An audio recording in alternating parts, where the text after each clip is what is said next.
খাবারটা দিই। খবরদার মূলা কি লিখে দাও। আমাকে এলাকায় আমাকে পাশের বাড়ি এই মূলা খাওয়ালে তালা করে গেছে। খাইলে পরিবেশ দূষণ হয়, শব্দ দূষণ হয়। মানুষে খায়, গরুতে খায়। আচ্ছা মূলা খাওয়া লাগবো না, তুই কচু শাক। কে কচু শাক খাবো কি লিখি? আমার কি সমস্যা কি? আমি কি তৃণে বুঝি?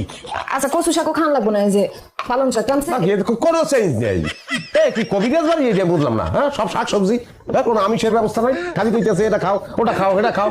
এই পিলে এই সমস্ত জিনিসপত্র খাইলে এটা কি আমার শরীরে বল হইবে?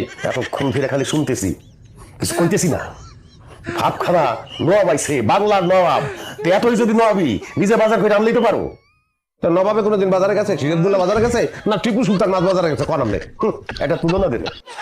কাশেম কোথায় আর কোথায় নবাব সিরাজউদ্দৌলা? হয় কাশেমরে কাশেমই গেবেন, নবাব সিরাজউদ্দৌলা কইতে দরকার। নিজের কথা নিজেই তো পেছে পড়বে। বড় আমি তো একটা জামাই, কি ব্যবস্থাটা কি আমি বললাম না?